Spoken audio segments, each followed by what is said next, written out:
தொடர்ந்து திமுக மற்றும் அக்கட்சியின் முதன்மை குடும்பத்திற்கு எதிராக பேசிய விசிக துணை பொதுச் செயலாளர் ஆதவ் அர்ஜுனா அக்கட்சியிலிருந்து நீக்கப்பட உள்ளதாக தகவல் வெளியாகியுள்ளது.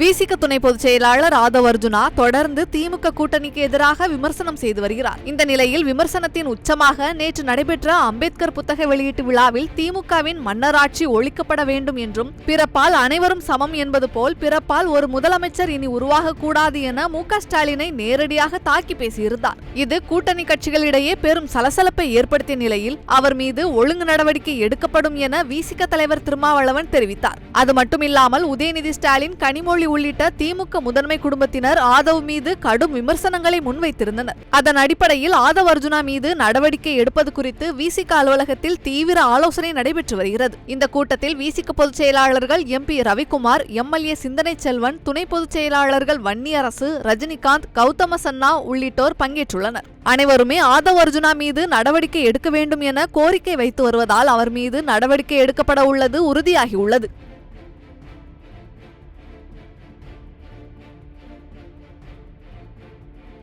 செய்திகளை உள்ளது உள்ளபடி தெரிந்து கொள்ள ரெஃப்ளெக்ட் நியூஸை சப்ஸ்கிரைப் பண்ணுங்க.